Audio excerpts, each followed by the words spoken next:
अब हम बात करने वाले हैं एमओटी में, जैसे कि मॉलिक्यूलर ऑर्बिटल थियरी में आपको क्या पहली बात तो ये समझना होता है कि एमओटी होती क्या है। एमओटी में आपने सबसे पहले क्या सुना होगा जब आप 11th-12th में थे, वही सेम चीज़ है, कुछ और डिफरेंट नहीं है। आपको बस ये समझना है दोस्त कि एमओटी जो था ना, उसका फुल फॉर्म था मॉलिक्यूलर ऑर्बिटल थियरी। इसका मतलब ये है कि एक मॉलिक्यूल का ऑर्बिटल बनता है। कैसे बनता है? By the combination of atomic orbital.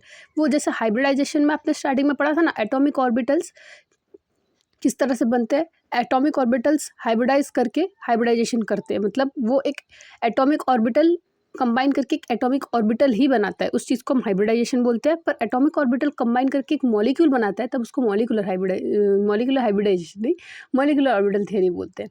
तो वो आप जो देख रहे थे इससे अब तक आप जो कुछ भी देख रहे थे वो सब एटम्स का खेल था। अब हम मॉलिक्यूल्स के बारे में बात करेंगे। मॉलिक्यूल्स का इलेक्ट्रॉनिक कन्फिग्रेशन किस तरह से निकाल, हम उस चीज़ को समझेंगे। समझ में आ रहा है? तो अब हम उस चीज़ का इलेक्ट्रॉनिक कन्फिग्रेशन किस तरह से निकालते हैं उस चीज़ को देखेंगे। हमने पीरियोडिसिटी में एटम्स का किस तरह से इलेक्ट्रॉनिक कन्फिग्रेशन निकालते हैं वो पता किया था, 1s2 2s2 करके। पर अब हम बात करेंगे कि इलेक्ट्रॉनिक कन्फिग्रेशन, अगर कोई इलेक्ट्रॉन मतलब टोटल इलेक्ट्रॉन किसी भी मॉलिक्यूल का अगर लेस देन 14 हो तो क्या होता है, एंड ग्रेटर देन 14, या फिर लेस देन 14 या इक्वल टू 14 पकड़ लो। हाँ, और ग्रेटर देन 14 क्या होगी तो उसकी इलेक्ट्रॉनिक कन्फिग्रेशन क्या होगी, ठीक है ना। तो उस चीज़ को समझेंगे। तो गाइस चलते हैं। तो देखो हमारे पास एग्जाम्पल है O2F2 और दूसरा है B2N2C2। इन दोनों ग्रुप्स में आपको क्या डिफरेंस दिख रहा है? अगर आप थोड़ा सा ध्यान से देखोगे ना तो आपको पता चलेगा कि जो B2 है, N2 है, C2 है, इन सब का ना इलेक्ट्रॉनिक कन्फिग्रेशन अगर आप काउंट करोगे, जैसे कि फॉर एग्जांपल बी मतलब boron, hydrogen helium lithium beryllium boron, मतलब 5 इंटू 2 10। तो इसका जो इलेक्ट्रॉनिक कन्फिग्रेशन है, आई मीन टोटल इलेक्ट्रॉन है, वो लेस देन या इक्वल टू 14 है। इक्वल टू 14 नहीं, लेस देन 14 है, इक्वल टू 14 नहीं है। N2 जो है वो इक्वल टू 14 है। पर C2 को देखोगे तो कार्बन 6 होता है, 6 इंटू 2 12, मतलब लेस देन 14 है। समझ में आ रहा है? वही दूसरी तरफ अगर आप ऑक्सीजन और फ्लोरीन को देखोगे तो आपको दिखेगा कि ऑक्सीजन में 16 इलेक्ट्रॉन्स होते हैं और फ्लोरीन में 17। इसका मतलब ये है दोस्त कि ये जो पार्ट है ना दोस्त, इस चीज़ में ना आपको ग्रेटर देन 14 इलेक्ट्रॉन्स दिख रहे हैं। तो आपको पता होना चाहिए कि जब इलेक्ट्रॉन ग्रेटर देन 14 हो तो कोई sp का मिक्सिंग नहीं होता, और लेस देन 14 हो या फिर इक्वल टू 14 हो तो sp मिक्स होता है। समझ में आया? अब बढ़ते हैं इसके इलेक्ट्रॉनिक कन्फिग्रेशन को समझने। तो देखो सबसे पहले हम इलेक्ट्रॉनिक कन्फिग्रेशन निकालेंगे टोटल इलेक्ट्रॉन अगर लेस देन 14 हो तो। इतना तो आपको पता है, 1s2 2s2 इतना तो आता है बस। इलेक्ट्रॉनिक कन्फिग्रेशन का स्टार्टिंग का ये दो याद कर लो, बाकी का जो भी चीज़ है वो आपको मैं ट्रिक से याद करा दूंगी। तो 1s2 आपको यहाँ पे क्या करना है, ये 1s लेना है और इसका स्टार में 1s लेना है। वैसे यहाँ पे 2s लेना है, इसका स्टार में 2s लेना है। हाँ, 2 का मतलब 2 इलेक्ट्रॉन्स फिल करना है। ऑफकोर्स इन सब में 2 इलेक्ट्रॉन्स फिल करना है। आप 1s2 भी लिख सकते हो, sigma 1s2 sigma star 1s2 ऐसे भी लिख सकते हो। पर मैं क्या बोलना चाहती हूँ कि यहाँ पे वही सेम इलेक्ट्रॉनिक कन्फिग्रेशन है, पर यहाँ पे आपको सिग्मा स्टार देखने को मिलेगा। ये सिग्मा स्टार ना आपको एंटी बॉन्डिंग के बारे में बताता है। देखो एंटी बॉन्डिंग क्या चीज़ है ना दोस्त, इस चीज़ को और आप डिटेल में समझोगे जब आप ना molecular orbital theory of organic chemistry जब पढ़ोगे। तब ऑर्गेनिक केमिस्ट्री में जब रिएक्शंस देखोगे ना जिस तरह से होते हैं, तब आप और डीपली समझ पाओगे चीज़ों को। बॉन्डिंग किस तरह से हो रही है, एंटी बॉन्डिंग किस तरह से हो रही है।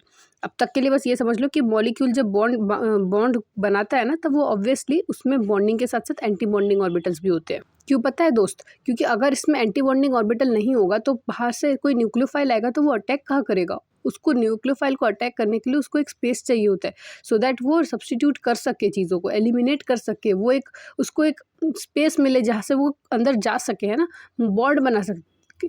तो वही जो चीज़ है ना, वो चीज़ एंटी बॉन्डिंग प्रोवाइड करती है। समझ में आ रहा है आपको? तो चलो बात कर लेते हैं कि हमको याद क्या क्या करना है। तो दोनों में ये चीज़ तो सेम रहेगा, 1s2 2s2, यहाँ तक तो सब सेम है। और यहाँ तक अगर आप काउंट करोगे ना तो टोटल 8 इलेक्ट्रॉन्स है। इसका मतलब ये है कि ये जो है इसको कैंसिल आउट कर लेगा, ये इसको कैंसिल आउट कर लेगा। मतलब अगर 2 इलेक्ट्रॉन सिग्मा स्टार है तो 2 इलेक्ट्रॉन सिग्मा, अगर मान लो कि B2 हम ले रहे हैं तो B2 का कितना होता है, 10 होता है इलेक्ट्रॉनिक कन्फिग्रेशन। 10 में से 8 जो है वो क्या हो गए, कैंसिल आउट हो गए।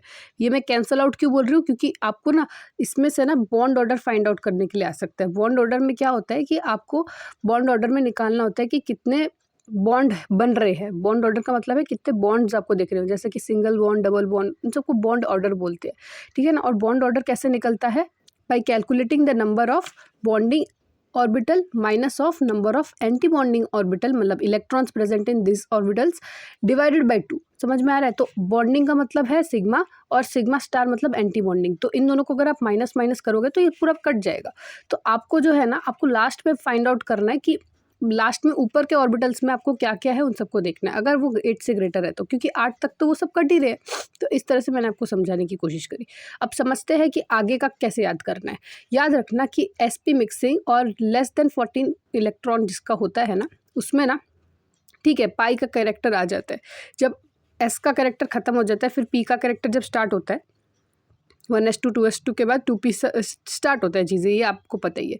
तो जब 2p से स्टार्ट करोगे ना, याद रखना कि यहाँ पे क्या होता है कि 2x और y जो है ना, वो क्या करते हैं, वो यहाँ पे कपल होते हैं, मतलब दोनों के दोनों लवर्स होते हैं, कपल होते हैं। तो दोनों के दोनों आपस में प्यार करते हैं। तो दोनों क्या होते हैं, एक ही ऑर्बिटल में, मतलब दोनों की एनर्जी एक जैसी होती है। पर जो pz वाला होता है ना, उसकी एनर्जी डिफरेंट होती है और वो सिग्मा है। ठीक है ना, सिग्मा में मेल डजंट लव। तो इस तरह से आप चीज़ों को याद कर सकते हो। मेरे कहने का मतलब ये है कि आपको ये याद रखना है कि पाई 2px और पाई 2py की जो एनर्जी होती है वो सेम होती है सब जगह, और पाई सिग्मा 2pz आपको अलग देखने को मिलेगा। समझ में आ रहा है? आगे बात कर लेते हैं कि किस तरह से इसको पता चलेगा कि यहाँ पे कौन सा डालना है, यहाँ पे कौन सा डालना है, इसके एनर्जी लेवल को किस तरह से लर्न करें। याद रखना कि यहाँ पे क्या होता है ना, जब ये इसका मसला ख़त्म हो जाता है ना एस वाले का, तो जब पी से स्टार्ट होता है चीज़ें लेस देन 14 इलेक्ट्रॉन में, देखो मैंने अपने लाइफ में ना इसी तरह से याद किया। जब भी मुझे क्वेश्चन में दिख जाए ना कहीं पे भी कि लेस देन 14 है, तो मेरे दिमाग में ना बस यही चलता है दोस्त, ये सारी चीज़ें डिलीट हो जाती है मेरे दिमाग से। मेरे को बस यही दिखता है मेरे दिमाग में कि भाई पहले तो पाई 2p x और पाई 2p y लगाएंगे और फिर जाके चीज़ों को याद करेंगे। और जब मैं इसको देखती हूँ ना 14 को, तो मुझे ऐसा लगता है कि ना ये जो सिग्मा है ना, ये दोनों सिग्मा इन दोनों कपल्स को ना इनवाइट कर रहे हैं, इन दोनों को ना पहले बोल रहे कि बेटा तुम लोग पहले पधारो, तुम लोग पहले पधारो। तो ये दोनों उनका तमाशा देख रहे हैं। तो ग्रेटर देन 14 में मैंने चीज़ों को इस तरह से याद किया था कि जो ग्रेटर देन 14 होता है ना, तब ये पाई वाले जो होते हैं वो बीच में आते हैं और सिग्मा वाले बाहर। यहाँ पे क्या पढ़ा था मैंने कि पहले तो आपको पाई को प्रेफरेंस देना है, फिर आपको सिग्मा, फिर पाई, फिर सिग्मा। समझ में आ रहा है? पाई सिग्मा, यहाँ पे सिग्मा पाई पाई सिग्मा। समझ में आ रहा है? यहाँ पे चीज़ों को इस तरह से आपको लर्न करना है। अब देखो आगे आपको अगर क्वेश्चन में पूछ लिया जाए कि बॉन्ड ऑर्डर किसी भी पर्टिकुलर मॉलिक्यूल के बहुत सारे दिए हुए हैं और आप सबका बॉन्ड ऑर्डर निकालने जाओगे ना इस तरह से, तो आपका बहुत टाइम वेस्ट हो जाएगा। तो आपके लिए मैं एक ट्रिक लाई हूँ, जिस ट्रिक का इस्तेमाल करके आप इजीली हर एक किसी भी मॉलिक्यूल का ना बॉन्ड ऑर्डर निकाल सकते हो। फिर आपके दिमाग में ये क्वेश्चन आएगा कि तो इसको याद करने की क्या ज़रूरत, इस पूरे इलेक्ट्रॉनिक कन्फिग्रेशन को याद करने की क्या ज़रूरत? क्यों पता है? वो उसका आंसर मैं थोड़ी देर बाद दूंगी, पहले ये समझ लो कि इसका बॉन्ड ऑर्डर का ट्रिक क्या है, क्योंकि शुभ काम में देरी किसी बात की होनी नहीं चाहिए। तो देखो आपको क्या करना है, ऐसे 8 से लेके 20 तक मैं आपको एग्जांपल दे रही हूँ, तो आपको ऐसे इस तरह से इलेक्ट्रॉन को ऐसे क्या करना है, फ्रेम कर देना है। कर दिया आपने। और अब आपको देखना है कि वो जो मॉलिक्यूल है, उस मॉलिक्यूल में कितने टोटल इलेक्ट्रॉन्स है, बस इतना कैलकुलेट कर लो, आपको उसके बॉन्ड ऑर्डर का पता लग जाएगा। जैसे कि फॉर एग्जाम्पल बोरॉन में 10 है, तो आपने बोरॉन में 10 रखा और फिर आपको देखना है कि उसका बॉन्ड ऑर्डर क्या है, 1। ठीक है ना, इस तरह से। अब क्या करना है आपको, 8 से लेकर 20 तक मैंने ऐसे इलेक्ट्रॉन्स को अरेंज कर दिया, ऐसे 8 9 10। अब क्या करना है, हमेशा याद रखना 14 इलेक्ट्रॉन का जो बॉन्ड ऑर्डर होता है ना, वो क्या होता है, 3 होता है। बस इतना याद रख लो। आगे क्या करना है, 0.5 यहाँ से घटाना है, वैसे यहाँ पे भी 0.5 ऐसे घटाना है। समझ में आ रहा है? इस तरह से आपको इसका बॉन्ड ऑर्डर लिखना है। अब किसी भी मॉलिक्यूल का आप निकाल सकते हो, पर एक एक्सेप्शन है दोस्त, केमिस्ट्री बिना एक्सेप्शन के कैसे चलेगा। और पता है दोस्त, प्रॉब्लम ये है कि क्वेश्चन में भी सबसे ज़्यादा एक्सेप्शन बेस्ड ही आते हैं। ठीक है ना, तो आपसे कोई ऐसे क्वेश्चन नहीं पूछेगा। अगर पेपर ईजी बना तो शायद आ सकता है। याद रखना एक एक्सेप्शन जो कि है CO+ जो होता है, इसका बॉन्ड ऑर्डर आना कुछ और चाहिए होता है, पर आता क्या है, 3.5। ठीक है ना, इस चीज़ को याद रखना। आगे बात कर लेते हैं। हाँ, अब हम बात कर रहे थे कि मतलब इसको बनाने की क्या ज़रूरत है। हाँ, इसका आंसर दे देती हूँ मैं। जब आप इस चीज़ को इलेक्ट्रॉन्स फ्रेम करते हो ना, तब आपको दिखता है कि मान लो कि फॉर एग्जांपल बोरॉन है, तो बोरॉन के ये 8 तो भर गए, चलो। फिर ऊपर याद रखना फिलिंग किस तरह से होता है, बाकी के 2 इलेक्ट्रॉन यहाँ पे किस तरह से फिल होंगे। कभी भी पाई और पाई 2px और पाई 2py के जो ऑर्बिटल्स है ना, उनमें से किसी एक ऑर्बिटल को पूरा मत भर देना। इक्वल शेयरिंग के फॉर्म में फिलिंग होती है। जैसे कि फॉर एग्जांपल इस ऑर्बिटल को 1 इलेक्ट्रॉन और फिर इस इलेक्ट्रॉन को 1 इलेक्ट्रॉन। समझ में आ रहा है? और अब 2 भरने के लिए बोला है, तो यहाँ पे एक, यहाँ पे एक। समझ में आया आपको? तो अब देखो ध्यान रखना कि अगर 3 भरने के लिए कहा ना तो पहले ये वाला ऑर्बिटल फिल, फिर ये वाला ऑर्बिटल फिल, फिर ये वाला ऑर्बिटल फिल, और 4 फिर ये वाला ऑर्बिटल। समझ में आ रहा है? इस तरह से आपको इस तरह से ऑर्बिटल्स को अरेंज करना है। समझ में आ रहा है आपको? तो अब ना कि किस तरह से चीज़ों को देखा जाता है। अब ध्यान देते हैं कि अब हमको ये चीज़ क्यों कर रहा है। देखो, जब आप इस तरह से फिल कर लोगे ना ऑर्बिटल, तो आपको ना 3-4 चीज़ों का आइडिया होगा। देखो, जैसे कि फॉर एग्जांपल हमने ये वाला ऑर्बिटल भर दिया, ये वाला। तो यहाँ पे ना आपको दिखेगा कि सबसे हाईएस्ट जो ऑर्बिटल है, जो कि इलेक्ट्रॉन से फिल्ड है, वो कौन सा है? वो है पाई टू पी एक्स और पाई टू पी वाई। समझ में आ रहा है किस तरह से चीज़ों को देखा जा रहा है? याद रखो, इसी चीज़ को हम क्या बोलते हैं? होमो। होमो मतलब हाईएस्ट ऑक्यूपाइड मॉलिक्यूलर ऑर्बिटल। ऐसा कौन सा मॉलिक्यूलर ऑर्बिटल है जिसमें इलेक्ट्रॉन ने सबसे हाईली ऑक्यूपाई कर रखा है? ऐसा कौन सा एनर्जी स्टेट है जहाँ पे ऑर्बिटल्स जो है वो इलेक्ट्रॉन से फिल्ड है, जो कि हाईएस्ट एनर्जी में है? ठीक है ना, जो कि है ये। ठीक है ना। अब आपको ना एक और बात याद रखना है, लोएस्ट, लूमो भी पूछ सकता है। ठीक है ना, मतलब lowest unoccupied molecular orbital, LUMO, LUMO। तो अब यहाँ पे कौन सा है? तो यहाँ पे आपको दिखेगा सिग्मा 2pz। क्यों? क्योंकि इसके ऊपर वाला जो पार्ट है वो अनऑक्यूपाइड भी है और सबसे लोएस्ट भी है। ऑफ कोर्स लोएस्ट में तो यही है ना, ये हाईएस्ट अनऑक्यूपाइड है, ये क्या है? लोएस्ट अनऑक्यूपाइड है। समझ रहे हो ना चीज़ों को किस तरह से मैं बता रही हूँ? तो इस तरह से आपको चीज़ों को याद रखना है। अब इसको जान के मैं क्या करूँ? अच्छा, इसको जब जान लोगे ना, जब आपको ऐसे पूछ लिया जाएगा ना कि लोएस्ट कौन सा है, हाईएस्ट कौन सा है, इससे आपको एक आइडिया मिलेगा। क्या आइडिया मिलेगा? देखो, अब मान लो कि आपका अभी जो आंसर आया था कि ये आया था, अगर आपसे होमो का पूछ लिया जाए, ठीक है ना, होमो का, तो होमो का क्या है? Sigma 2px and I am sorry pi 2px और पाई 2py। तो यहाँ पे आपको पाई ढूंढना है, मतलब पाई वाले ऑर्बिटल्स क्या है। तो अब पाई वाले ऑर्बिटल्स में अगर आपको कुछ भी इंफॉर्मेशन इन तीनों में से दे दिया जाए और होमो पूछ लिया जाए उस B2 का, तो आप कितना इजीली निकाल सकते हो। तो आप उस चीज़ का पता लगा सकते हो पर्टिकुलर मॉलिक्यूल में सेंटर ऑफ सिमेट्री है कि नहीं, जीरेड है कि नहीं, नोड कितने प्रेजेंट है, वो भी चीज़ का आप पता लगा सकते हो। समझ में आ रहा है? तो उस चीज़ के लिए। और दूसरा क्या फ़ायदा निकाल सकते हो आप? तो यहाँ पे आपने देखा कि यहाँ पे जो दोनों ऑर्बिटल्स है वो क्या है? अनपेयर्ड है। अनपेयर्ड का मतलब आपको पता है वो पैरामैग्नेटिक है, डायमैग्नेटिक, तो इस चीज़ का भी पता लगा सकते हो। अब अनपेयर्ड है तो ऑफ कोर्स वो पैरामैग्नेटिक होगा, तो उसका नेचर भी पता कर सकते हो कि वो कौन सा है। अब बात कर लेते हैं कि इस चीज़ को आप याद कैसे करोगे। ठीक है ना, इस चीज़ को भी याद करवा देती हूँ। देखो, आपको सीक्वेंस लिखना है, sigma, sigma star, pi, pi star, del, del star. ये तो पता ही होगा, हमने पहले सिग्मा पढ़ा, फिर सिग्मा स्टार पढ़ा, फिर पाई पढ़ा, फिर पाई स्टार पढ़ा, और फिर डेल पढ़ा, फिर डेल स्टार। मतलब ये हमने पढ़ा नहीं, पर ये समझ लो।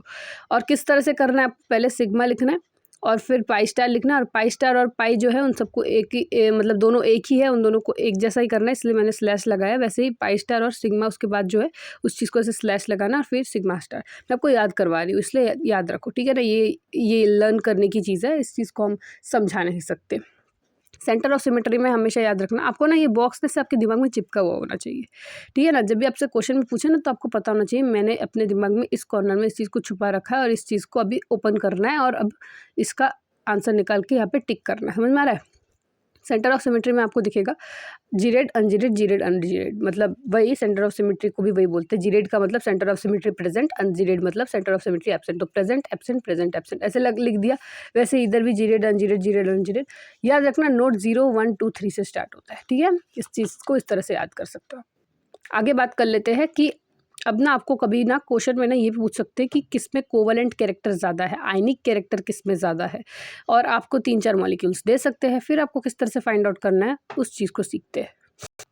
याद रखना, किसी भी चीज़ का कोवलेंट कैरेक्टर और आयनिक कैरेक्टर निकालने से पहले हमको ये पता होना चाहिए कि जिसका ज़्यादा पोलराइजिंग पावर होता है उसी का सबसे ज़्यादा कोवलेंट कैरेक्टर होता है। क्या बोला मैंने? पोलराइजिंग पावर जो होता है वो किसके डायरेक्टली प्रोपोर्शनल होता है? कोवेलेंट कैरेक्टर के। पर पोलराइजेशन पावर किसका? एनायन का और कैटायन का। ठीक है ना, तो मतलब अगर आपको कोवेलेंट कैरेक्टर देखना है तो उसका पोलराइजिंग पावर देखना है। और ये भी याद रखना, जिसका कोवेलेंट कैरेक्टर ज़्यादा होता है उसका आयनिक कैरेक्टर उतना ही कम होता है। ये बात याद रख लो बस। अब याद रखो पोलराइजिंग पावर, अब तो हमको क्या देखना पड़ेगा? ऑफ कोर्स हमको पोलराइजिंग पावर देखना पड़ेगा हर एक का, क्योंकि आपको कैटायन और एनायन का जो जो भी इन्फॉर्मेशन है वो कौन देगा, वो पोलराइजिंग पावर देगा, और आगे चल के वही पोलराइजिंग पावर आपका कोवेलेंट कैरेक्टर है और आयनिक कैरेक्टर डिटरमाइन करेगा। तो पहले समझ लेते हैं कि कैटायन का क्या होता है पोलराइजिंग पावर। याद रखना कि कैटायन जो होता है ना, उसका पोलराइजेशन पावर ये बताता है कि वो डायरेक्टली प्रोपोर्शनल होता है चार्ज ऑफ कैटायन के। याद रखना कि चार्ज ऑफ कैटायन या एनायन दोनों का पकड़ लो, जिसका सबसे ज़्यादा उसका कोवेलेंट कैरेक्टर ज़्यादा, बस। मतलब नेगेटिव चार्ज और पॉजिटिव चार्ज जिसका सबसे ज़्यादा उसका कोवेलेंट कैरेक्टर ज़्यादा। साइज़ की बात करें तो कैटायन की कम होनी चाहिए और एनायन की ज़्यादा होनी चाहिए। ये बात तो आपको ही पता है कि जब आप स्टेबिलिटी देखते हो तब आपको नेगेटिव, आई एम सॉरी, जब आप साइज़ देखते हो किसी भी एटम का, जब भी कोई इलेक्ट्रो ऐसे बोलते हैं ना, आइसो इलेक्ट्रॉनिक स्पीसीज़। तो आइसो इलेक्ट्रॉनिक स्पीसीज़ में ना आपको कुछ कुछ कंपाउंड्स ऐसे, कुछ कुछ एलिमेंट्स ऐसे दिखते हैं जिसमें नेगेटिव चार्ज और पॉजिटिव चार्ज होता है। तो अब आप किस तरह से चीज़ों को बोलते हो कि किसका साइज़ बड़ा है? आपको ही पता है, पहले नेगेटिव चार्ज को प्रायोरिटी दिया जाता है, फिर न्यूट्रल को, फिर पॉजिटिव को। तो यहाँ पे भी वही बात कही गई है कि साइज़ ऑफ एनायन जो होता है वो होता है डायरेक्टली प्रोपोर्शनल टू, जिसका साइज़ एनायन ज़्यादा उतना ज़्यादा उसका कोवेलेंट कैरेक्टर। वेयरएज़ एनायन और कैटायन की बात करें तो उसकी कोई इज्जत वैसे साइज़ में भी नहीं थी, यहाँ पे भी नहीं है। तो वही चीज़ मैंने यहाँ पे बताया, समझ में आया? तो वही चीज़ है कि आयनिक कैरेक्टर इन्वर्सली होता है कोवेलेंट कैरेक्टर। और अगर आपसे किसी ने ये पूछ लिया कि हाइड्रेशन एनर्जी किसकी सबसे ज़्यादा होती है, तो याद रखना जिसका आयनिक कैरेक्टर ज़्यादा हो उसका हाइड्रेशन ज़्यादा, ठीक है ना। और फिर इलेक्ट्रोनेगेटिविटी पूछा तो ये भी बता सकते हो आप कि वो जिसका आयनिक कैरेक्टर ज़्यादा उसका इलेक्ट्रोनेगेटिव डिफरेंस ज़्यादा, आई एम सॉरी, इलेक्ट्रोनेगेटिव नहीं, इलेक्ट्रोनेगेटिविटी डिफरेंस। और अगर आपसे ये पूछ लिया जाए कि लेटिस एनर्जी किसका ज़्यादा, तो ये भी आपको इससे पता चल जा सकता है। और लेटिस एनर्जी का चार्ज, क्योंकि लेटिस एनर्जी का भी चार्ज और डिस्टेंस के साथ इसका रिलेशन है। समझ में आया? अब बात कर लेते हैं आगे कि देखो आपने हाइब्रिडाइजेशन पढ़ा, पर आपने हाइब्रिडाइजेशन में sp3 sp2 ये सारी चीज़ें पढ़ा, तो इसमें आपको क्या डिफरेंस दिख रहा था?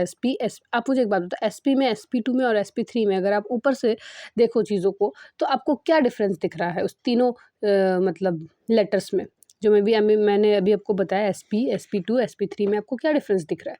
अगर आप गौर से देखोगे ना तो इसमें बस p का डिफरेंस दिख रहा है। sp में 1p है, sp2 में 2p है और sp3 में आपको 3p दिख रहे हैं। इसलिए वर्ड्स को इस तरह से दिया गया कि नहीं? तो मतलब हमको p के ऊपर जो पावर है उस चीज़ में डिफरेंस के चलते आपको अलग अलग क्या दिख रहे थे?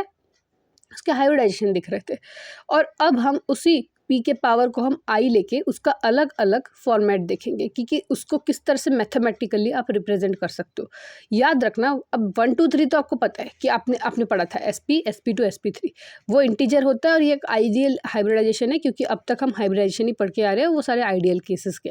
पर याद रखो, अगर i की वैल्यू sp 0.5 sp 3.5 sp 4.5 ऐसे ऐसे फ्रैक्शन में दिख जाए ना दोस्त, तो वो नॉन आइडियल हाइब्रिडाइजेशन होता है। समझ में आया?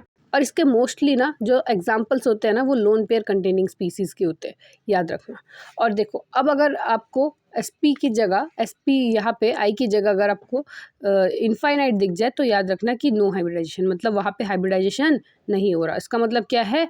वो क्या है? एक ड्रैगो मॉलिक्यूल। तो ड्रैगो मॉलिक्यूल में आपको भी पता है कि जब कोई हाइब्रिडाइजेशन नहीं होता तब ड्रैगो मॉलिक्यूल यूज़ होता है। और ड्रैगो मॉलिक्यूल का कंडीशन क्या है? sp इनफाइनाइट, और थीटा की वैल्यू ड्रैगो मॉलिक्यूल में क्या होती है? 90 डिग्री।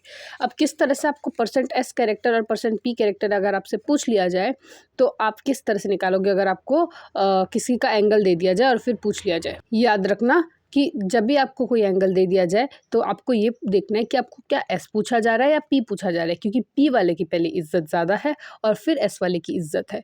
क्यों दोस्त? क्योंकि p वाले को हम न्यूमरेटर में p-1 डिवाइड बाई p लिखते हैं और s वाले को हम s डिवाइड बाई s-1। यहाँ पे ऊपर में 2 वैल्यूज़ दिख रहे हैं और नीचे आपको 1 वैल्यूज़ दिख रही है, मतलब यहाँ पे आपको 2 डिजिट्स दिख रहे हैं, यहाँ पे 1 डिजिट, यहाँ पे 1 डिजिट, यहाँ पे 2। इसका मतलब ये है कि चीज़ों को अगर आपको रिमेंबर कर रहा है तो p वाले कैरेक्टर का कैसे याद करोगे? p-1 डिवाइड बाई p, और इसमें s बाई s-1। तो चीज़ों को इस तरह से उल्टा किया गया है, इसलिए मैंने इज्जत और कम इज्जत के हिसाब से मैंने चीज़ों को आपको याद करवाया, ठीक है ना। अब एक और बात है कि अगर आपको i की वैल्यू निकालने के लिए पूछ लिया जाए, जो कि आपको यहाँ पे यूज़ होगा अभी जो हमने पढ़ा, तो उस चीज़ को फाइंड आउट करने के लिए अगर आपको कोई एंगल दे दिया जाए और फिर आपको ये बता दिया जाए कि i की वैल्यू फाइंड आउट करो, तो आपको कौन सा फॉर्मूला यूज़ करना है? ये वाला, जो कि है cos theta is equal to -1/i। या फिर आप ऐसे भी याद कर सकते हो कि i cos theta is equal to -1, ऐसे भी याद कर सकते हो। समझ में आया? जैसे कि फॉर एग्जांपल आपको ये वाला एंगल दिया है, जैसे कि BF3 दिया है कोई कंपाउंड, और तो आपको पता है कि उसका जो बॉन्ड एंगल होता है वो क्या होता है, 120 डिग्री होता है, क्योंकि वो sp2 हाइब्रिडाइज्ड है। पर हमको क्या करना है कि वो कौन सा हाइब्रिडाइज्ड है, वो तो हमको ऐसे पता चलेगा कि वो कौन सा हाइब्रिडाइज्ड है। तो देखो आपको 120 डिग्री यहाँ पे डालना है, आपने डाल दिया। अब इस cos 120 का वैल्यू इधर रखना है और फिर इसको काटा कुटी करना है, फिर आपको आई की एक वैल्यू दिख जाएगी। जो आई की वैल्यू होगी वही इसका हाइब्रिडाइजेशन डिटरमाइन करेगा। समझ में आया? तो चलो आगे बात कर लेते हैं कि किसी भी रेडिकल का हाइब्रिडाइजेशन कैसे निकालते हैं। ये बहुत ज़्यादा इंपॉर्टेंट मुद्दा है, क्योंकि अब तक तो हमने ये सीख लिया कि लोन पेयर दिख जाए तो उसको स्टेरिक नंबर में काउंट करना पड़ता है, पर क्या रेडिकल को भी हमको स्टेरिक नंबर में काउंट करना पड़ता है? ये सोचने का मामला है, तो इसको समझ लेते हैं। तो देखो मेरे पास दो ही इसके आंसर है, इस क्वेश्चन के आंसर दो तरीके के हो सकते हैं। देखो वो डिपेंड करता है मॉलिक्यूल पे। अगर वो मॉलिक्यूल कोई इलेक्ट्रोनेगेटिव कंपाउंड जैसे कि फॉर एग्जांपल CF3 CCl3 ऐसे कंपाउंड्स कैरी करता है, तो वहाँ पे ना दोस्त डेल्टा %S कैरेक्टर जो होता है ना, वो वहाँ पे घट जाता है। आपको भी पता है, क्योंकि वो परसेंटेज हीटर होते हैं। तो यही इलेक्ट्रोनेगेटिव कंपाउंड्स आगे चल के इसी रेडिकल को बढ़ावा देते हैं। अब जहाँ पे परसेंटेज हीटर है तो उसका अपोजिट कहा क्या होगा, उस रेडिकल पे क्या असर पड़ेगा, परसेंट एस का लविंग कैपेसिटी इंक्रीज करने का असर पड़ेगा। तो मतलब वहाँ पे जो है ना लविंग के परसेंट एस लवर का जो कैपेसिटी है वो बढ़ जाएगा। और जिसका परसेंटेज कैरेक्टर ज़्यादा दोस्त, उस चीज़ को हम हाइब्रिडाइजेशन में क्यों ना ले, तो वही रेडिकल जो होगा ना, उस रेडिकल को कंसिडर कर दिया जाएगा स्टेरिक नंबर में। समझ में आया? तो अब यहाँ पे जो स्टेरिक नंबर के हिसाब से हाइब्रिडाइजेशन होगा वो क्या होगा, sp3 होगा। पर यहाँ पे कि कोई इलेक्ट्रोनेगेटिव एलिमेंट प्रेजेंट नहीं है और परसेंटेज कैरेक्टर भी इस पर लग नहीं रहा है, तो इसके चलते हमको ये पता चल रहा है दोस्त कि यहाँ पे जो है लोन पेयर को परसेंटेज में नहीं ले लिया जाएगा। और इसके चलते स्टेरिक नंबर का को भी यहाँ पे मतलब इस रेडिकल को भी कोई रास्ता मतलब कोई भी यहाँ पे दर्जा नहीं दिया जाएगा स्टेरिक नंबर पे, और उसके चलते इसका स्टेरिक नंबर 3 ही रहेगा और ये sp2 हाइब्रिडाइज्ड रहेगा। समझ में आया? क्योंकि ये sp2 कैसे हुआ और ये sp3 कैसे हुआ। ठीक है, आगे बात कर लेते हैं। तो ये ऑर्ड इलेक्ट्रॉन स्पीसीज है, इसलिए हमने इसकी बात करी। इसका तो हमको पता ही है, इसका भी हमको पता है, क्योंकि इसमें एक लोन पेयर छुपा हुआ है जो कि हमको नहीं दिखाया जा रहा। ठीक है, और हमको छुपी हुई चीज़ें ईजिली पता चल जाती है क्योंकि हम अभी केमिस्ट्री में एक्सपर्ट हो गए हैं। अब बात कर लेते हैं कि स्टीरियोकेमिकली इनएक्टिव किसको बोलते हैं और स्टीरियोकेमिकली एक्टिव किसको बोलते हैं। देखो जिस भी लोन पेयर को या फिर जिस भी रेडिकल को काउंट नहीं किया जाता, जिसको कि नज़रअंदाज कर दिया जाता है, उस चीज़ को स्टीरियोकेमिकली इनएक्टिव बोला जाता है। समझ में आ रहा है? और इसको स्टीरियोकेमिकली एक्टिव बोला जाएगा। समझ में आ रहा है? ठीक है, अब बात कर लेते हैं कि ClO3 और ClO2 में किस तरह से हाइब्रिडाइजेशन निकालना है। तो याद रखना कि देखो ClO3 का अगर आप स्ट्रक्चर बनाओगे तो आपको भी पता है कि ClO3 क्या होगा कि जितने भी ऑक्सीजन होंगे वो तो दो तो लेंगे वो इलेक्ट्रॉन, ऑफ कोर्स वो लेंगे, उसका कोई मतलब वो चारा नहीं है। इसमें भी वो दो लेंगे, यहाँ पे भी वो दो लेंगे। तो यहाँ पे आपको दिखेगा कि कार्बन के जो 7 वैलेंस है उसमें से 7 वैलेंस इलेक्ट्रॉन में से वो 6 तो बॉन्ड वैलेंस इलेक्ट्रॉन्स ऑक्सीजन ले गया, और इसमें 7 में से 4 ले गया, तो बचा क्या 3, और इसमें कितने बचे 1। और आपको पता है जो भी बच जाता है वो आगे चल के लोन पेयर क्रिएट करता है।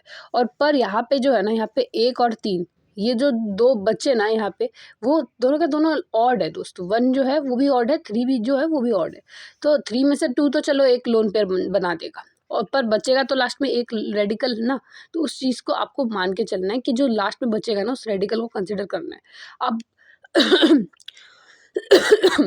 सवाल ये उठता है कि आपको क्या उस रेडिकल को काउंट करना है या नहीं, ये उठता है सवाल। याद रखना दोस्त, जब अगर आपको कोई लोन पेयर दिख जाए ना, तो आपकी कोई वैल्यू नहीं रहेगी। समझ में आया? पर अगर आपको लोन पेयर ना दिखे तो आपकी वैल्यू है। समझ में आ रहा है? आप मुझे एक बात बताओ,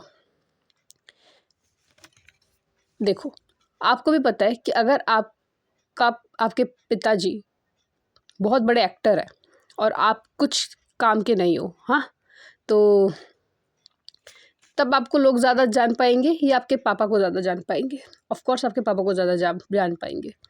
पर दूसरी तरफ आपने खुद के दम से अपना मुकाम हासिल किया है और घर पे आप ही हो जो उस चीज़ को रिप्रेजेंट करता है, जैसे कि फॉर एग्जांपल रेडिकल और लोन पेयर।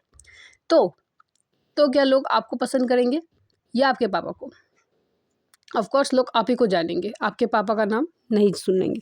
तो वैसे ये कि आपको जो लोग फेमस होते हैं उन लोगों के माँ बाप के नाम नहीं पता होते, पर उनके नाम ज़रूर पता होते हैं। वैसे ही अगर किसी का माँ बाप फेमस होता है तो आपके उनके बच्चे का नाम, ऑफ कोर्स आज के ज़माने में तो वो भी फेमस है, पर कहने का मतलब ये है कि उनके बच्चों को भी उतना नहीं देखा जाता जितना उनके माँ बाप को दिया जाता है प्रायोरिटी। तो वही बताया जा रहा है कि लोन पेयर जिसको दिख रहा है तो उसके सामने जो अगर कोई रेडिकल आ जाए ना, उस वो नहीं टिक पाएगा, उसकी कोई वैल्यू नहीं रहेगी। समझ में आ रहा है? तो उसको इग्नोर कर दिया जाएगा। तो इसका स्टेरिक नंबर आफ्टर ऑल क्या बनेगा? 1 2 3। तो यहाँ पे हो जाएगा sp2 और यहाँ पे 1 2 3 और इसको देख लिया जाएगा, इसलिए 4 sp3। समझ में आया? इस तरह से चीज़ों को आपको समझना है। अब लास्ट के हम पड़ाव में पहुंच चुके हैं। आप बिल्कुल भी चिंता मत कीजिए, बेशक रहेगी।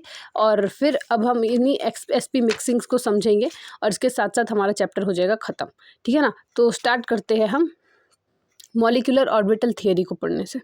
तो starting with molecular orbital theory, आपको क्या पता चलेगा कि जब हम अब मॉलिक्यूलर ऑर्बिटल थियरी को आपको अप्लाई करना है। अब जो भी मैंने आपको इलेक्ट्रॉनिक कॉन्फ़िगरेशन बताया था ना, उस चीज़ को आपको अप्लाई करना है, जो कि आप 12th क्लास में करते आ रहे हो। पर यहाँ पे मैं जो भी एग्जांपल्स दूंगी ना, वो सारे एक्सेप्शन के एग्जांपल्स दूंगी, क्योंकि और हाँ, आपने जो कुछ भी अब तक पढ़ा है ना दोस्त, वो सारे ना आपने होमो एटम्स पढ़े, जैसे कि B2 C2 N2, ये सारे होमो एटम्स है दोस्त। आपने हेट्रो एटम्स के मॉलिक्यूलर ऑर्बिटल नहीं देखे थियरी। तो उस चीज़ को भी समझना बहुत ही ज़्यादा ज़रूरी है। ठीक है ना? तो उस चीज़ को भी हम समझते हुए चलेंगे। तो हमारे पास पहला एग्जाम्पल है CN-। अगर आप इस तो आपका काम सबसे पहले क्या रहेगा, जब भी आपको मॉलिक्यूलर ऑर्बिटल थियरी पूछ लिया जाएगा, तो ये बोर्ड एग्जाम के लिए ज़्यादा बेस्ट है, क्योंकि ये आपको ना वो बता रहा है, मतलब बोर्ड एग्जाम बोल रही हूँ मैं। अगर आप एक कॉलेज के फर्स्ट ईयर में भी हो ना और आपको ये लिखना है, एक्सप्लेन करके दिखाना है ड्रॉ करके, तो ये आपके लिए काम की चीज़ होने वाली है। क्योंकि हम जैसे लोग जो है ना, वो अपने दिमाग में ही फ्रेम कर लेते हैं कि इसमें ये होगा। तो इतना तो आपको हो जाना चाहिए दोस्त, शार्प, इतना शार्प होना चाहिए आपका ब्रेन कि आप ना अपने दिमाग में ही इसका डायग्राम बना दो। वो मैं थोड़ा हाई लेवल की बात कर रही हूँ, पर कोई बात नहीं, समझ लो चीज़ों को। तो याद रखो, जब भी आपको ऐसे कंपाउंड्स दे दिया जाता है, हमेशा उसका ना टोटल इलेक्ट्रॉन निकाल लिया करो। तो यहाँ पे आपको कार्बन दिख रहा है, कार्बन के 6 इलेक्ट्रॉन्स होते हैं। वैलेंस इलेक्ट्रॉन, हाँ, नाइट्रोजन के 7 होते हैं और माइनस चार्ज का 1। तो टोटल आपको 14 इलेक्ट्रॉन दिख रहे हैं। और आपको मैंने बताया था कि इलेक्ट्रॉनिक कन्फिग्रेशन में 14 और लेस देन 14 में sp मिक्सिंग होती है कि नहीं? ऑफ कोर्स होती है। तो यहाँ पे sp मिक्सिंग होगी, और sp मिक्सिंग होगी तो मतलब ये सिमिलर है किसके? B2 C2 N2 के। वही चीज़ यहाँ पे बताई गई है। समझ में आ रहा है? तो अब हम बात करेंगे कि इसको किस तरह से रिप्रेजेंट करेंगे हम इसमें। देखो, आपको मैंने क्या बताया था, जब भी आपको लेस देन 14 सुनाई दे या दिखाई दे, कहीं से भी आपको पता चल जाए, तो आपके दिमाग में सबसे पहले क्या आना चाहिए? पाई का कपल याद आना चाहिए। तब वो आपके दिमाग में जो खुराफाती ख्याल है ना, उस टाइम पे आपके एक्टिवेट हो जाने चाहिए। मतलब वो उस टर्म्स में नहीं बोलना चाहती मैं, बट ये बोलना चाहती हूँ कि कपल्स आपके दिमाग में आने चाहिए, कि आपको 2 कपल्स लाने हैं। कौन-कौन से? एक है पाई और एक पाई 2px और एक पाई 2py, इन दोनों का कपल। ठीक है ना? तो मैं किसी और कपल की बात नहीं कर रही हूँ। ओके? तो फिर आपको डालना है सिग्मा, फिर सिग्मा। ठीक है ना? तो उसके बाद सिग्मा, फिर पाई, फिर सिग्मा। इस तरह से आपको चीज़ों को याद करना है। मैं कहना ये चाहती हूँ कि अब आपको अरेंज करना है चीज़ों को। अब 14 में से 8 तो आप ईज़िली अरेंज कर दोगे। मुझे पता है कि वो हर कोई कर सकता है। तो बचेगा क्या? लास्ट में 6 इलेक्ट्रॉन्स बचेंगे। अब उन्हीं 6 इलेक्ट्रॉन्स को आपको यहाँ पे अरेंज करने हैं। कैसे करोगे? तो आपको मैंने बताया था 1 2 3 4 5 6 कर दिया अरेंज। अब देखो, अब आपको इसमें से बहुत सारी चीज़ें पूछ सकते हैं, पर हमने यहाँ पे नहीं बात करी, हमने सिर्फ अरेंजमेंट की बात करी। तो इससे रिलेटेड आगे देखने को मिलेगा आपको, जैसे यहाँ पे आपको बॉन्ड ऑर्डर के साथ मैं समझाऊंगी। बस मैं ये बताना चाहती हूँ कि किस तरह से आपको मतलब लेस देन 14 को किस तरह से करना पड़ता है। मोर देन का भी है, डोंट वरी। चलो मोर देन का ही बता देती हूँ यहाँ पे। तो एनो है, तो ये है मोर देन का एग्जाम्पल। अगर एनो को देखोगे तो आपको टोटल 15 इलेक्ट्रॉन दिखेगा। सबसे पहले तो आपको इलेक्ट्रॉन काउंट करना है। इलेक्ट्रॉन काउंट करके आपको ये पता चलेगा कि क्या sp मिक्सिंग होगी या नहीं। तो इससे आपको तो साफ साफ दिख रहा है कि sp मिक्सिंग तो यहाँ पे होने से नहीं। तो यहाँ पे sp मिक्सिंग नहीं होगी। तो अगर आप n और o को आपको अलग अलग जगह पे लिखना है, और n को इस तरफ और o को इस तरफ लिखना है, फिर आपको क्या करना है, इसका वो बनाना है। अब यहाँ पे ग्रेटर देन 15 है, तो आपके दिमाग में क्या आना चाहिए? कपल्स को रिस्पेक्ट करना। तो इसके बारे में हमको ख्याल नहीं आने चाहिए। तो सबसे पहले हमको सिग्मा बनना है। ठीक है ना? तो ये सिग्मा जो है उसको पहले, फिर पाई, फिर सिग्मा। तो इस तरह से आपने अरेंज कर दिया, आपने पाई वाले को इज्जत दे दी 15 इलेक्ट्रॉन समझ के। तो अब देखो अब 15 इलेक्ट्रॉन्स है, 15 में से 8 चले गए तो कितने बचे? 7 बचे। अब उन 7 को आपको यहाँ पे अरेंज करना है। कैसे करोगे? यहाँ पे 2 हो जाएगा, कोई बेशक आपको ये पता है। फिर 2 में से फिर अब बाकी के 4 किस तरह से अरेंज करोगे? देखो 2 नहीं, बाकी के 5 किस तरह से अरेंज करोगे? फिर देखो 1 2 3 4, अब बचा 1, उस एक को आपने इधर सेट कर दिया। समझ में आया? इस तरह से आपको अरेंज करना है।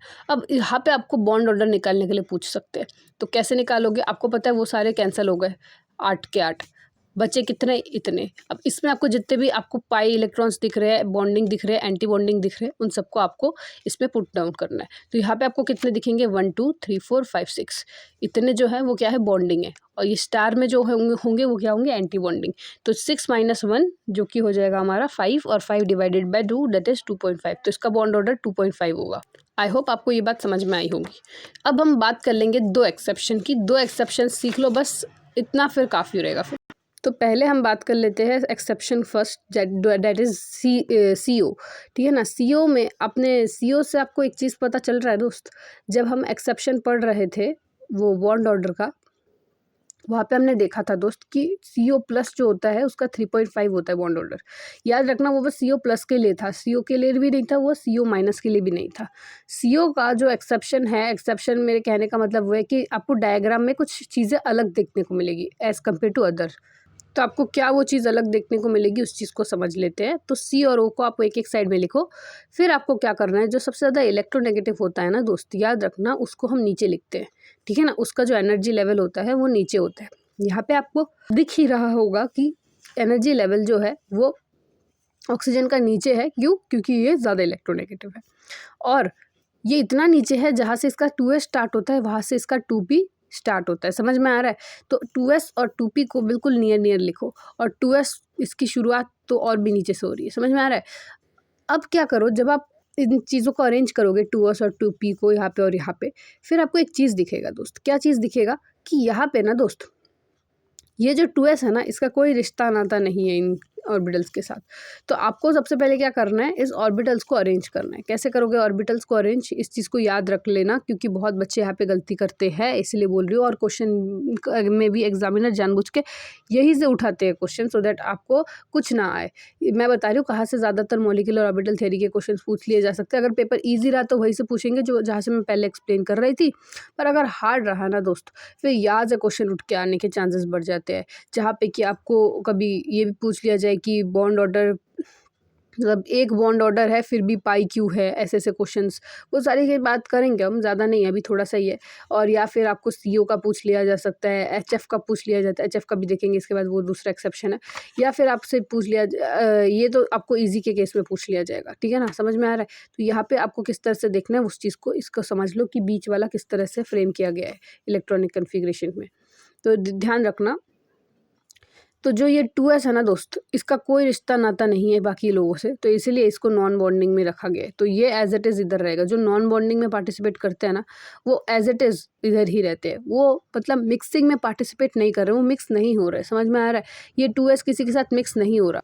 वेयर एज जो सिग्मा है ना दोस्त, जैसे कि यहाँ पे px और py में कपल दिख रहे हैं आपको, पर ना क्या है ना, इसको भी एक कपलिंग की ज़रूरत है, इसको भी लगता है, पर ये इस तरह से कपल नहीं होना चाहता, दूसरे सिग्मा के साथ कपल नहीं होना चाहता।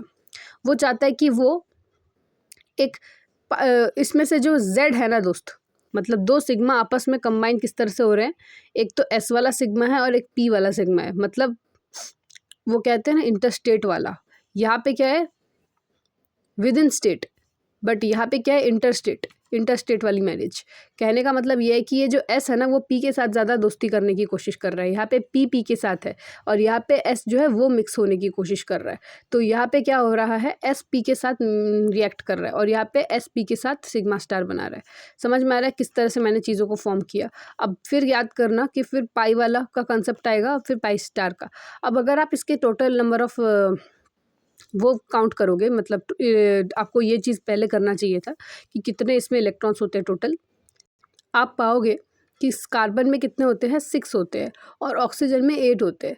तो यहाँ पे ना 14 इलेक्ट्रॉन दिखेगा, पर यहाँ पे आपको सवाल आएगा कि ये 14 इलेक्ट्रॉन आप लेस देन 14 में काउंट करोगे या मोर देन 14 में, क्योंकि आप जिस तरह से स्ट्रक्चर बना रहे हो उसको देख के तो आपको लग रहा है, मुझे लग रहा है कि सिग्मा वाले रिस्पेक्ट दे रहे हैं पाई वालों को, इसलिए पाई वालों को बीच में रखा गया।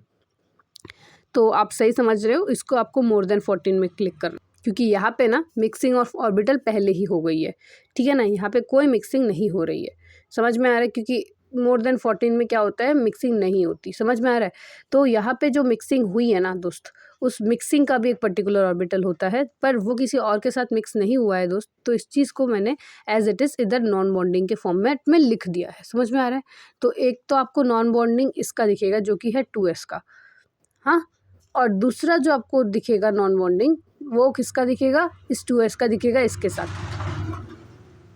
ये आपस में कंबाइन कर रहे हैं दोस्त, ये कार्बन और कार्बन का ही है दोस्त। समझ में आ रहा है आपको। पर यहाँ पे क्या है ना, यहाँ पे ये सिर्फ ऑक्सीजन का है। तो यहाँ पे इस पूरे स्ट्रक्चर में आपको 2 नॉन बॉन्डिंग देखने को मिलेगा, जो कि एक कार्बन का होगा जो कि sp का नॉन बॉन्डिंग है, और दूसरा ऑक्सीजन का जो कि 2s वाला है। समझ में आ रहा है, जहाँ पे कोई मिक्सिंग नहीं दिख रहा। समझ में आ रहा है। इस तरह से आपको 2 नॉन बॉन्डिंग के दिख जाएंगे आपको। तो इसके साथ साथ हमारा ये वाला भी कंप्लीट हो रहा है। अब इसमें अगर आप कैरेक्टरिस्टिक देखो तो इसमें आपको होमो दिखेगा। चलो इसमें होमो निकाल के दिखाओ। होमो मतलब हाईएस्ट ऑक्यूपाइड, हाईएस्ट में जाओ। हाईएस्ट में आपको क्या दिख रहा है, सिग्मा दिख रहा है, और वो भी नॉन बॉन्डिंग वाला। तो यही चीज़ यहाँ पे बताएगी कि होमो में सिग्मा नॉन बॉन्डिंग है। लूमो, लूमो मतलब सबसे नीचे और सबसे अनऑक्यूपाइड वाला, जो कि आपको क्या दिख रहा है, पाई स्टार दिख रहा है। तो आपने यहाँ पे पाई स्टार लिखोगे लूमो में। समझ में आया। इस तरह से चीज़ों को सॉल्व करना है। एक और बात याद रखना कि CO जो होता है ना, वो पाई बॉन्ड एक्सेप्टर होता है, ठीक है ना। तो इसका बॉन्ड ऑर्डर कैसे निकालते हैं, अब इस चीज़ को समझ लो, क्योंकि बहुत बच्चे क्या करते हैं ना, इस नॉन बॉन्डिंग को भी कैलकुलेट कर देते हैं बॉन्डिंग के साथ। मैंने यहाँ पे ना आपको बॉन्ड ऑर्डर निकालते वक्त ये बताया था कि बॉन्डिंग वाला माइनस एंटी बॉन्डिंग वाला। यहाँ पे मैंने नॉन बॉन्डिंग वाला कंसेप्ट यूज़ नहीं किया। तो आपको नॉन बॉन्डिंग को इग्नोर मारना है, आपको बस इनको कैलकुलेट करना है। 1 2 3 4 5 6, बस 6 माइनस 0 आपको इस तरह से कैलकुलेट करना है चीज़ों को। तो यहाँ पे 3 है, CO का बॉन्ड ऑर्डर 3 है। CO प्लस का बताया था मैंने 3.5 होता है, और CO माइनस का कम होता है क्योंकि ये 2.5, क्योंकि उसका थोड़ा घट जाएगा ना दोस्त, उसका एक वैल्यू कम हो जाएगा। तो उस चीज़ के हिसाब से हमने बात करी। तो चलो अब बात कर लेते हैं हम लोग HF की। HF में भी आपको दिखेगा कि H इस तरफ है, फ्लोरीन इस तरफ है, और फ्लोरीन जो है वो सबसे ज़्यादा इलेक्ट्रोनेगेटिव होने के चलते वो नीचे चला गया। नीचे जाने के बाद आपको ये भी पता है कि इन दोनों को अगर आप ऐड भी कर दोगे तो भी आपको लेस देन 14 का ही दिखेगा टोटल इलेक्ट्रॉन। अब एक्सेप्शन इसलिए है ये सारी चीज़ें क्योंकि यहाँ पे ना sp जो है ना वो मिक्स हो रहा है, ठीक है ना। sp जो है यहाँ पे मिक्स हो रहा है, इस चीज़ के लिए इस चीज़ को आप एक्सेप्शन बोलते हो। और वो कहाँ पे हो रहा है, वो पहले ही हो रहा है, तो अंदर कोई sp मिक्सिंग होगी नहीं। एंड डेट इज़ वाई यहाँ पे भी आपको वही कंसिडर करना है चीज़ों को कि sp और sp सिग्मा जो है वो बाहर रहेंगे और अंदर जो है वो अलग अलग चीज़ों का हलचल होगा। कैसे, जैसे कि यहाँ पे अगर आप देखो तो यहाँ पे आप पाओगे कि जो 1s है ना दोस्त, और यहाँ पे जो 2s है ना दोस्त, ये 1s इस 2s के साथ मिक्स होके यहाँ पे क्या बना रहा है, यहाँ पे कुछ नहीं बना रहा है। ये 1s जो है वो सिग्मा है, और ये सिग्मा जो है ना ये इसके साथ दोस्ती कर रहा है। किसके साथ, सिग्मा 2pz के साथ, क्योंकि एक सिग्मा दूसरे सिग्मा के साथ ही दोस्ती कर सकता है। पर याद रखना कि ये s है और ये p है, मतलब इंटरकास्ट, वो सॉरी इंटरस्टेट बोला था ना मैंने, इंटरस्टेट वाला। तो यहाँ पे इंटरस्टेट हो रही है, और यहाँ पे जो है यहाँ पे इंटर मतलब इनसाइड द स्टेट, मतलब सेम स्टेट, ठीक है ना। तो यहाँ पे P और P में कोई डिफरेंस नहीं है, पर याद रखना कि यहाँ पे पाई और पाई स्टार बॉन्डिंग इसलिए नहीं हो पा रही, क्योंकि यहाँ पे आपको भी पता है हाइड्रोजन का और ऑर्बिटल होता ही नहीं है जो पार्टिसिपेट करे। ये तो सिर्फ 1s के साथ ही खुश रहता है, तो इसमें तो कोई 2 पाई ऑर्बिटल्स है ही नहीं। तो यहाँ पे Q ही वो पार्टिसिपेट करेगा, जिसके चलते F जो होते हैं वो क्या होते हैं, वो नॉन बॉन्डिंग होते हैं, क्योंकि वो बॉन्ड फॉर्म ही नहीं कर पाते, इसलिए वो नॉन बॉन्डिंग में आ जाते हैं। तो वो नॉन बॉन्डिंग मोलिकुलर ऑर्बिटल्स है। अब अगर आप जब इसका इलेक्ट्रॉनिक कन्फिग्रेशन अरेंज करोगे, और अरेंज करने से पहले तो आप ये चीज़ देखो कि यहाँ पे 2s से स्टार्ट हो रही है चीज़ें। तो आपको भी पता है कि वो 1s वाला जो पार्ट है ना वो चीज़ आगे चला गया, कहीं ना कहीं तो मिसिंग है। तो 1s स्टार वाला है ना, sigma 1s sigma star 1s जो है वो 4 इलेक्ट्रॉन कंटेन करेंगे, और बाकी 4 ऊपर आएंगे, क्योंकि यहाँ पे टोटल 8 है, तो 4 तो उधर चले गए, सिग्मा स्टार और सिग्मा ने उड़ा दिए, पर बाकी के जो 4 है वो यहाँ से स्टार्ट होंगे, क्योंकि 2s के आगे वाले ले गए बाकी। तो अब किस तरह से चीज़ों को अरेंज करोगे वो देखो। अब यहाँ पे टोटल 8 नहीं है, आई एम सॉरी, यहाँ पे 8 नहीं है, यहाँ पे 10 है टोटल इलेक्ट्रॉन, पर 10 में से अब जो हो चुके हैं ना दोस्त, अब फ्लोरीन जो है ना वो 9 होता है उसमें, और फ्लोरीन के साथ हाइड्रोजन जुड़ा है और हाइड्रोजन में भी 1 है दोस्त। तो यहाँ से 2 चले गए, अब बचे यहाँ पे कितने, 8। तो नहीं, 8 को किस तरह से अरेंज करना है आपको याद रखो, 1 2 3 4 5 6, तो ऐसे नहीं, 5 6 7 8, ठीक है। अब आपको बॉन्ड ऑर्डर अगर फाइंड आउट करना हो तो आपको भी पता है सबसे ज़्यादा यहाँ पे नॉन बॉन्डिंग नहीं घेर रखा है, तो क्वेश्चन में कभी कभार इसी से बेस्ड आपको स्टेटमेंट वाइज भी क्वेश्चन आ सकता है कि HF में सबसे ज़्यादा क्या जो ऑर्बिटल्स है वो सबसे ज़्यादा इलेक्ट्रॉन्स जो है वो क्या नॉन बॉन्डिंग ने घेर रखा है क्या, तो इसका आंसर आप यस बोलोगे, क्योंकि नॉन बॉन्डिंग ने बहुत ज़्यादा घेर रखा है, तो ऐसे क्वेश्चन आते हैं इसलिए बता रही हूँ। एक और बात ये है कि यहाँ पे आपको दिखेगा कि 2 ही इलेक्ट्रॉन हैं जो बॉन्डिंग में पार्टिसिपेट कर रहे हैं, और यही 2 जब 2 से डिवाइड हो जाएगा तो वो आगे चल क्या बनाएगा, एक बॉन्ड ऑर्डर। तो इससे आपको साफ पता चल रहा है कि HF का बॉन्ड ऑर्डर 1 होता है। आगे बात कर लेते हैं NO का। NO का सेम ही होता है, मैंने बता लिया, सॉरी। अब बात कर लेते हैं, लास्ट पड़ाव में पहुंच चुके हैं हम लोग, कि अब ये हमको जानना है, अगर ठीक है, अब ये लास्ट पड़ाव है, मैं आपसे सिर्फ एक छोटा सा क्वेश्चन पूछूंगी कि जो कार्बन कार्बन के बीच में डबल बॉन्ड है ना, इसमें क्वेश्चन पूछने का क्या है, यहाँ पे तो आपको दिख ही रहा है आंसर, तो मैं कुछ बोल नहीं सकती, पर ये अगर इसका रीज़न आपको पता है तो ठीक है, तो आप लीव कर सकते हो अभी, पर अगर आपको उसका रीज़न नहीं पता तो मैं आपको यही बोलूँगी कि आप प्लीज़ इस चीज़ को देखना। मेरा क्वेश्चन और आंसर तो यहीं पे लिखा हुआ है, तो भी मैं एक बात बता देती हूँ कि जो कार्बन कार्बन में आपको डबल बॉन्ड दिख रहा है, क्या वो डबल बॉन्ड में सिग्मा बॉन्ड है क्या, कोई नहीं दिख रहा आपको। याद रखना कि कार्बन कार्बन में अगर आपको C2 दिखे ना दोस्त, तो C2 में ना कोई सिग्मा बॉन्ड होता नहीं है। कार्बन कार्बन डबल बॉन्ड में होता है, ऑफ कोर्स होता है, पर वो सिर्फ C2 है, मतलब C2H2 में आपको पाई बॉन्ड दिखेगा, पर वो सिर्फ C2 है, कुछ भी आगे नहीं लिखा हुआ है। तो याद रखना कि वो जो C2 बन रहा है ना, उसमें जो 2 उसका, हाँ ये भी पूछ सकते हैं कि उस C2 का बॉन्ड ऑर्डर क्या है, तो उसका बॉन्ड ऑर्डर 2 होता है, और वो जो 2 बॉन्ड ऑर्डर है उन दोनों में क्या होते हैं, पाई बॉन्ड्स, और पाई बॉन्ड्स के होते हैं वो दोनों, ठीक है। O2 का भी वही हाल है दोस्त, और B2 का भी वही हालत है। क्यों, जब आप इन चीज़ों की, और ये जो चीज़ें हैं ना, ये चीज़ें आपको स्ट्रक्चर में देखने को मिलती है, दैट इज़ वाई ये चीज़ बहुत ज़्यादा ज़रूरी है। याद रखना यहाँ पे ऐसा क्या होता है, जब आप C2 को देखोगे ना, तो जो कि आपको 12 इलेक्ट्रॉन दिखेगा, that is less than 14 electron, of course यहाँ पे sp मिक्सिंग होगा, और जब आप इसका स्ट्रक्चर बनाओगे तो 12 में से 8 उड़ा दो तो बचे 4, उन 4 को जब आप इस तरह से अरेंज कर दोगे, मैं अब आपको नहीं समझाऊंगी कि किस तरह से मैंने किया, क्योंकि मैंने आगे आपको यही सब समझाने के लिए मैंने अपना बहुत सारा टाइम वेस्ट कर दिया है, इसलिए मैं सिर्फ आपको यही बता रही हूँ कि इसका जो बॉन्ड ऑर्डर है वो किससे फाइंड आउट करोगे।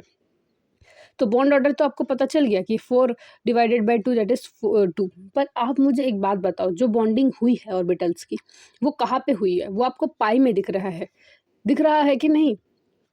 जो आपका जो आफ्टर ऑल जितने भी आपको होमो में जो चीज़ें दिख रही है, आपका हाईएस्ट ऑक्यूपाइड मॉलिक्यूलर ऑर्बिटल है, वो कहाँ पे है, वो पाई में है दोस्त, और वो ही आपका यही डिटरमाइन करेगा कि वो पाई बॉन्ड बना रहा है, मतलब यहाँ पे पाई बॉन्ड का कंट्रीब्यूशन जा रहा है या सिग्मा बॉन्ड का। तो याद रखना यहाँ पे दोनों के दोनों बॉन्ड्स पाई बॉन्ड कंट्रीब्यूटेड है, दोनों के दोनों पाई बॉन्ड्स है, समझ में आ रहा है।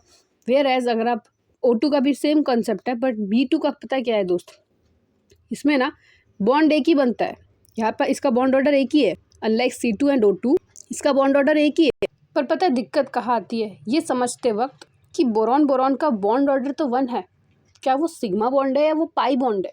बहुत बच्चे कंफ्यूज होके उसको सिग्मा बॉन्ड करके आते हैं। याद रखना बोरॉन बोरॉन का जो बॉन्ड ऑर्डर है, जो वो बन रहा है ना, ये 1 बॉन्ड, ये पाई के दम से बन रहा है, सिग्मा के दम से नहीं बन रहा। वेरएस देखो यहाँ पे भी ऑक्सीजन को अगर आप थोड़ा डीपली देखोगे ना, आपको दिखेगा कि हाईएस्ट ऑक्यूपाइड जो मॉलिक्यूलर ऑर्बिटल है वो पाई है। तो इसका मतलब ये है कि जो 2 बॉन्ड ऑर्डर बन वो किसके है, वो पाई के है, ये बात याद रखना, ठीक है ना। तो इसी के साथ आपका ये चैप्टर हो जाता है खत्म, and thank you for watching this video till this.